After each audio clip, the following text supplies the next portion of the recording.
कौन था बेताल और क्यों राजा विक्रमादित्य उसे पकड़ने गए थे?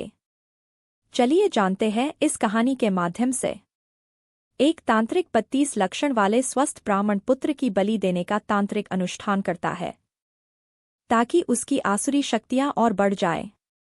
इसी हेतु वह एक ब्राह्मण पुत्र को मारने के लिए उसके पीछे पड़ता है, परंतु वह ब्राह्मण पुत्र भागकर जंगल में चला जाता है और वहां उसे एक प्रेत मिलता है जो ब्राह्मण पुत्र को उस तांत्रिक से बचने के लिए शक्तियां देता है और वहीं प्रेत रूप में पेड़ पर उल्टा लटक जाने को कहता है और यह भी कहता है कि जब तक वह उस पेड़ पर रहेगा तब तक वह तांत्रिक उसे मार नहीं पाएगा। वही ब्राह्मण पुत्र बेताल होता है।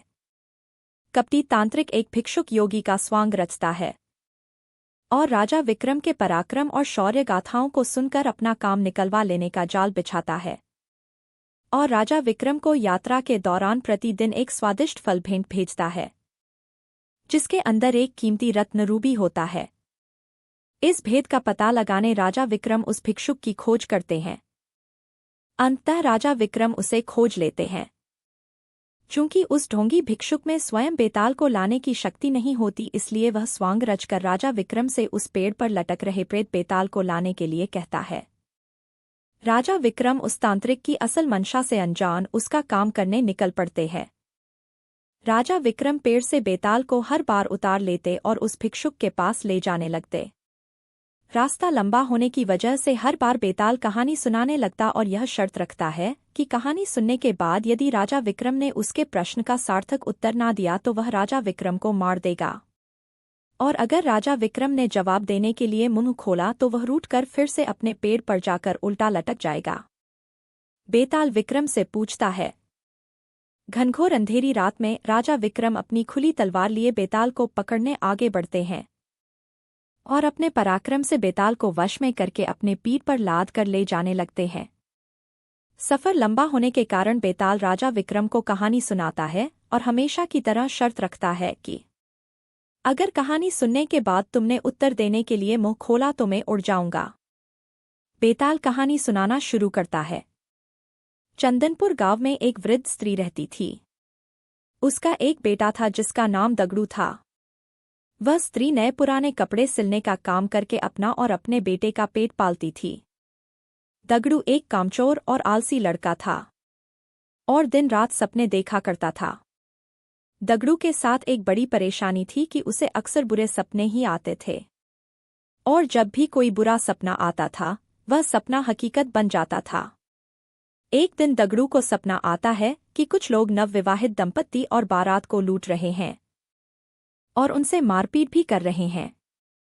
दगड़ू ने जिसे सपने में देखा होता है वही दुल्हन बनने वाली लड़की अपनी शादी का लहंगा सिल जाने के बाद वापस लेने दगड़ू की मां के पास आती है। दगड़ू फौरन उसे सपने वाली बात कह देता है।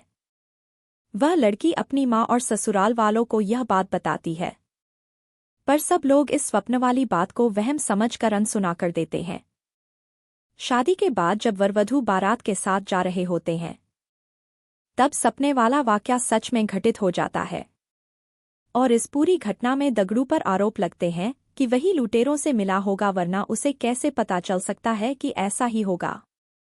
और शक की बिना पर सारे लोग मिलकर दगड़ू की खूब पिटाई करते हैं। इस घटना के कुछ दिनों बाद एक रात दगड़ू को सपना आता है कि मोहल्ले में रह रही चौधरायन का नया मकान गृह प्रवेश के दिन जलकर खाक हो जाता है। तभी अगले ही दिन चौधरायन उस मकान को बनवाने की खुशी में लड्डू लेकर दगड़ू की मां के पास पहुंचती हैं और गृह प्रवेश समारोह के दिन जलसे में आने का न्योता देती है। वहीं पर सपने की बात दगड़ू फौरन अपनी मां से और चौधरायन से कह देता है। चौधरायन गुस्से से लाल पीली हो जाती है और उल्टा दगड़ू की मां को ही कहने लगती हैं कि तुम्हारा बेटा ही काली जुबान वाला है और उसके बोलने से ही सबके साथ अनर्थ हो जाता है। चौधरायन गुस्से में जली कटी सुनाकर मां बेटे को भला बुरा कहकर वहां से चली जाती हैं। गृह प्रवेश समारोह के दौरान कोई घटना ना हो इसके लिए पक्के इंतजाम किए जाते हैं, पर फिर भी किसी ना किसी तरह आग की चिंगारी चौधरायन के भव्य मकान के पर्दों में लग जाती है और देखते देखते रौद्र रूप धारण करके पूरा मकान जलाकर खाक कर देती है। चूंकि दगडू इस बारे में पहले ही बोल चुका था, इसलिए सब उसे काली जुबान का बोल उस पर टूट पड़ते हैं और उसे मारकर गांव से निकाल देते हैं।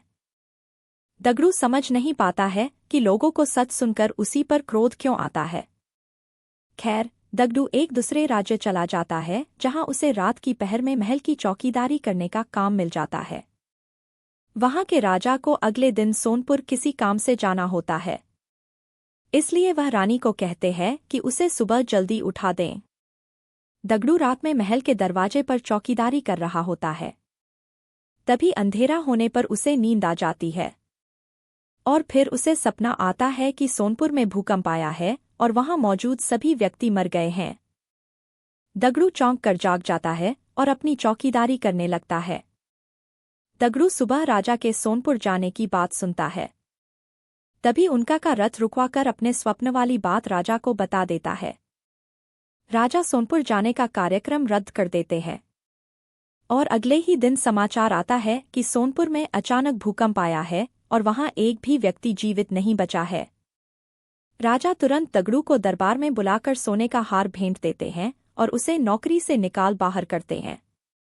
इतनी कहानी सुनाकर बेताल रुक जाता है और राजा विक्रम को प्रश्न करता है कि बताओ, राजा ने दगडू को पुरस्कार क्यों दिया, और पुरस्कार दिया तो उसे काम से क्यों निकाला। राजा विक्रम उत्तर देते हैं कि दगडू ने अमंगल स्वप्न देखकर उसका वृतांत बताकर राजा की जान बचाई, इसलिए उसे ने दगडू को पुरस्कार में सुवर्ण हार दिया। और दगडू काम के वक्त सो गया, इसलिए राजा ने उसे काम से निकाल दिया।